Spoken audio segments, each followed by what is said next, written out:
From stories across the world to stories here at home, this is the National News Broadcast. A very good evening to you. I'm Nitya Chandra. A very good evening to you indeed. I'm Shehara Hera. Now let's first have a look at the headlines for tonight. The President provides solutions to the issues faced by the All-Ceylon Dengue Prevention Assistance Association. It has been revealed 2,800 million rupees was spent to import vehicles for ministers under the good governance regime. Prime Minister leaves for India on a 3-day official visit. The doctor who made the disclosure on the coronavirus has passed away. The Al-Qaeda leader of the Arabian territory is killed in a US-led attack.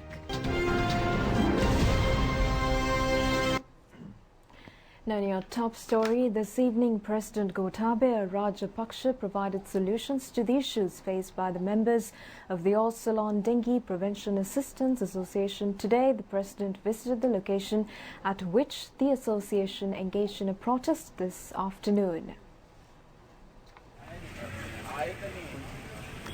President Gotabaya Rajapaksa said such situations arise when enrollments are made when vacancies do not exist. The President further stated 100,000 employment opportunities will be provided and these employees will also be included in the offer. Members of the All-Ceylon Dengue Prevention Association expressed their gratitude with regards to the solutions provided.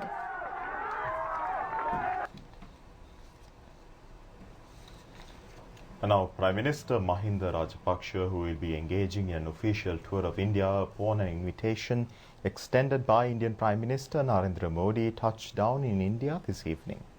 This is the first overseas tour Prime Minister Rajapaksa is engaging in after being appointed as the Prime Minister. During the visit, the Premier will meet his Indian counterpart Narendra Modi, Indian President Ram Nath Kovind, the Indian Minister of Foreign Affairs Dr. Subramaniam Jaishankar and a number of leaders. The objective of the discussion will be to further enhance relations in the fields of trade, defence, culture and tourism. The Indo-Sri Lanka representatives are expected to focus their attention on the annual Indo-Sri Lanka Defence Dialogue and the tri-party maritime defence cooperation between Sri Lanka, India and Maldives. Prime Minister Mahinda Rajapaksa is also scheduled to tour Varanasi, Saranath, Tirupati and Buddha Gaya.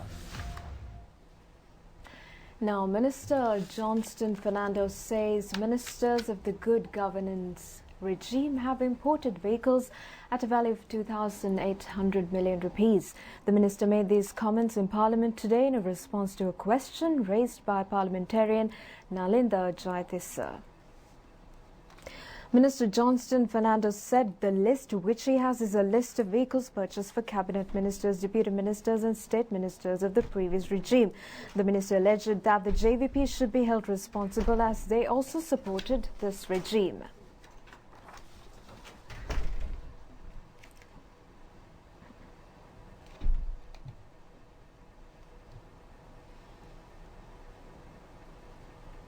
Meanwhile, views were exchanged on the irregularities alleged to have taken place in the Airbus transaction.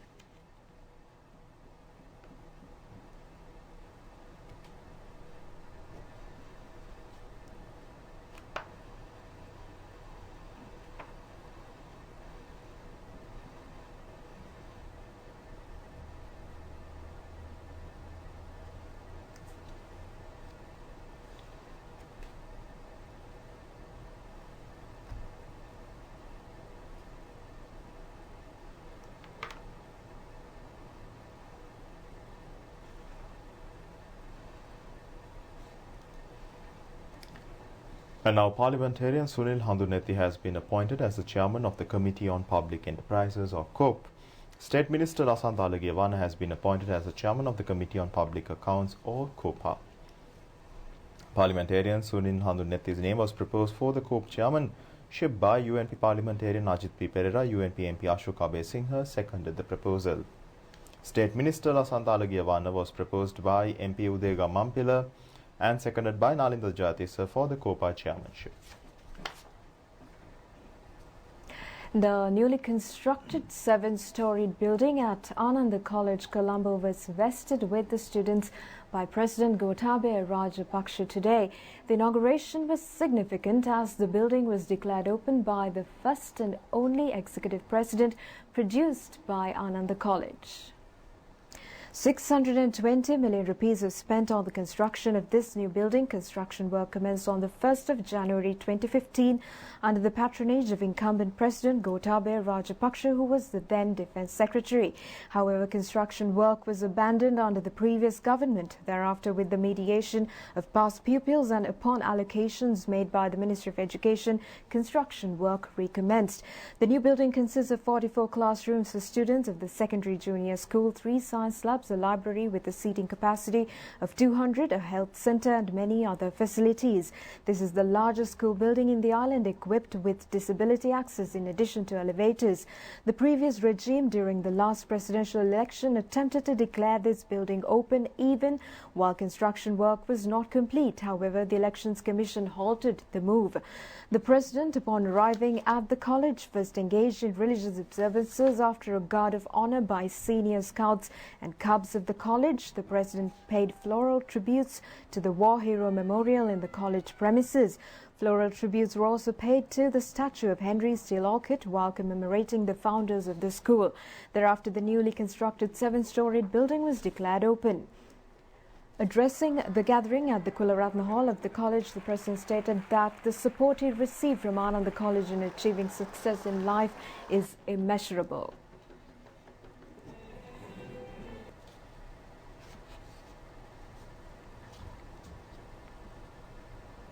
ගුරු කේන්ද්‍රීය විභාග කේන්ද්‍රීය අධ්‍යාපන ක්‍රමයකින් President Gotabaya Rajapaksa said it is a must for the country to move away from the teacher-centered, exam-oriented education system and introduce a student-centered education system.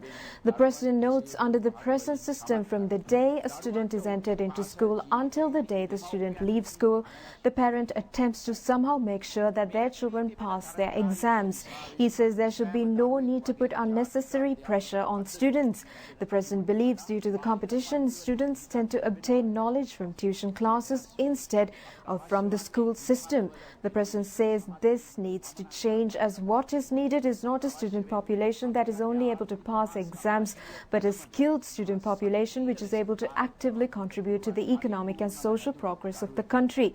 President Rajapaksa further stated his objective is to create a tertiary education system of the highest quality. The president further stated that his government's intention is to make a change in the education system which matches the modern world. රට සංවර්ධනය කිරීමේ රාමුවක් තුල අධ්‍යාපනය දැඩි වෙනසක් කිරීමට අපි බලාපොරොත්තු වෙනවා. Anunayaka of the Malvatta chapter, Most Venerable Niyanguda Vijita Sirithera and the Mass Sangha, Speaker Karul Jai Surya, Ministers Dallas Ala Perume and Bandula Gunavardhana, Governor of the Western Province, Dr. Sita Arambepola, Principal S.M. Kirti Ratna, and many past pupils and parliamentarians were in attendance. And now, meanwhile, Parliamentarian Ranjit Samaranayake, who is currently in custody, was produced before the government analysts for a voice analysis today. The MP was produced before the government analysts today upon an order given by Magistrate HUK Palpola recently, requesting for a voice analysis of the MP to be conducted. Parliamentarian Ranjit Samaranayake said he has never betrayed an accomplice. The MP further stated that he recorded such conversations in order to detect fraudsters, and he stated that 7 such conversations can be found in the Hansard and 4 conversations pertaining to 2 presidents are also available. Together with the conversations recorded with the cabinet ministers and other spouses, MP Ramanayake stated he took all such actions on behalf of the people and ensured that history will acquit him from his offence. MP Ramanayake was also produced before the Nugegoda Magistrates Court after the voice test was complete. The MP was produced before court to take up for support the petition file requesting for his mobile phone and SIM cards which are in the custody of the Colombo Crimes Division to be released. Nugegoda Magistrate AMK Vasantha Kumara rejected the request. The Colombo Crimes Division stated in court that since MP Ramanayake had recorded telephone conversations by the use of his phone, it is not possible to release the device until investigations are complete. The magistrate ordered the Colombo Crimes Division to obtain instructions from the Attorney General with regard to the releasing of the mobile phone and SIM cards and report the details to court at the next hearing. The case will be taken up for hearing on the 12th. Meanwhile, at the party leaders' meeting held today, it was decided to edit MP Ranjit Samaranayaka's voice cuts, which have been submitted to Parliament, by omitting the obscene language and resubmitting them. Now, Chinese nationals express shock on the death of the Chinese medical practitioner who was the pioneer in raising awareness amongst health authorities on the spread of the coronavirus. Now, in posts on social media, the Chinese people state that the date Dr. Li Wenliang is a hero. Dr. Li Wenliang, who was attached to a hospital in Wuhan, took under observation a group of patients displaying signs of disease during the last week of December last year. In his observations, he noted that the patients displayed signs similar to those of the SARS epidemic that spread throughout China in 2002 and 2003. As SARS was highly contagious, it claimed over 800 lives across the globe back then. Dr. Li Wenliang immediately took steps to alert other medical practitioners through the Weibo social media site, which is in use in China. He advised medical staff not to handle newly infected patients without protective equipment. He also compiled a set of guidelines to be followed. What Dr. Li Wenliang identified was the initial stage of the new coronavirus. However, instead of being praised, he had to report to the police as a complaint had been lodged with the police alleging that Dr. Li was spreading false information. The police severely warned him. In the meantime, the new coronavirus was spreading throughout Wuhan. As of 31st December, the Chinese authorities had to report the new trait to the World Health Organization without concealing the matter any further. It was then that they revealed that the findings of Dr. Li were factual. The coronavirus death toll has reached 638 so far. 31,479 newly infected patients have been reported. Investigations are underway at the infectious disease hospital in Angode at a number of selected hospitals into 14 patients suspected to have contracted the coronavirus. Apart from the Chinese woman who was identified to have contracted the virus recently, no further corona infections have been reported in Sri Lanka.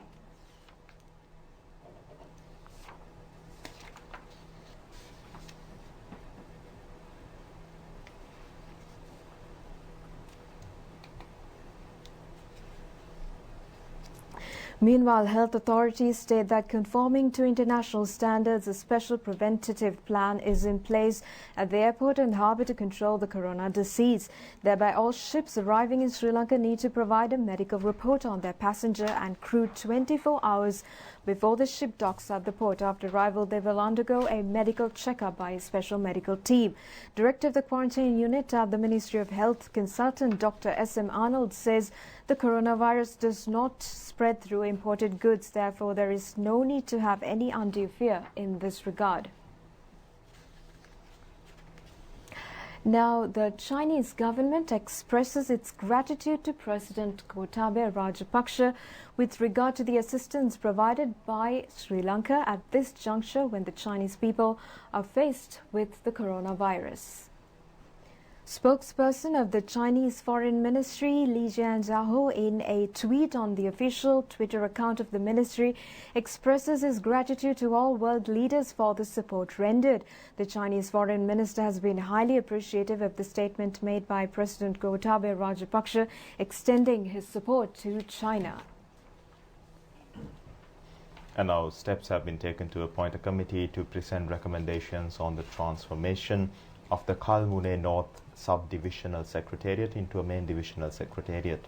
In addition, a new town hall is to be established for the Saindamarthu area. These decisions were taken after a discussion held between people's representatives of the Eastern Province and Prime Minister Mahinda Rajapaksa. The population of the Dehiyattakandiya Divisional Secretariat Zone is 60,000. Prime Minister Mahinda Rajapaksa has instructed the Ministry of Public Administration to table a cabinet paper for the number of Gramanildari divisions of the Divisional Secretariat Zone to be increased from 13 to 46. The request put forward to name the Oluville Harbour as a fisheries harbour was also discussed, and the Premier assured speedy steps that will be taken in this regard. A group of ministers and parliamentarians, including Minister Janaka Bandara Tennakoon, was present for the discussion. Now, the Korea bus funded by the United States embarked on its maiden voyage today, travelling throughout Sri Lanka. It will bring professional employment advisory services to rural youth who have limited access to career guidance professionals. Developed in partnership with the Vocational Training Authority, the bus commenced from Dondra and will stop at more than 30,000 villages in the southern, Sabragamo, Uva, eastern, north central and northern provinces. The bus will end its journey at Point Pedro on the 1st of May.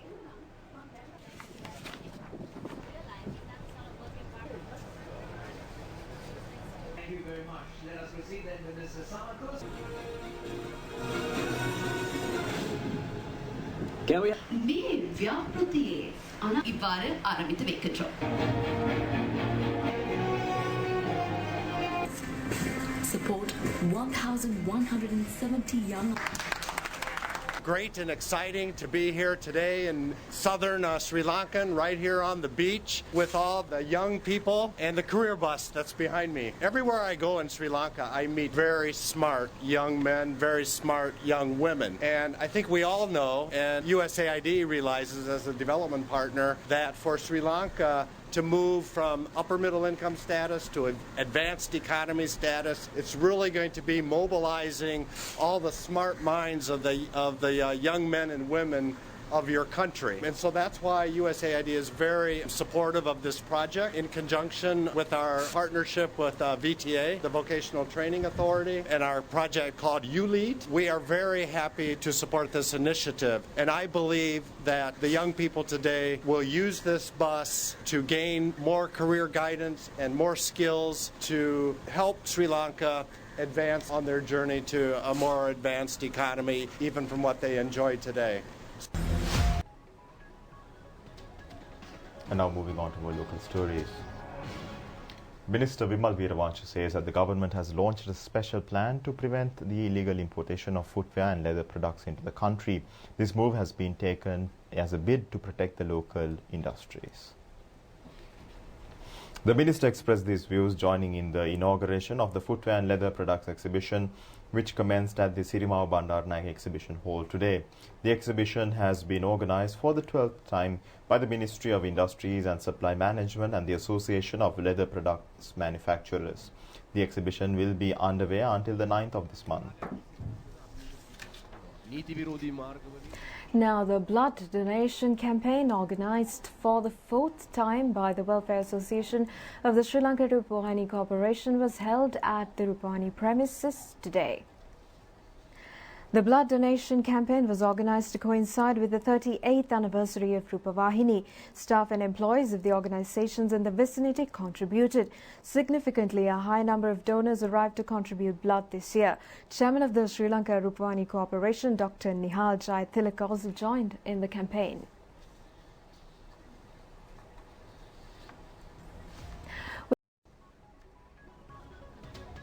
And now with that, we conclude tonight's news live on Channel I. Do join us tomorrow at the very same time.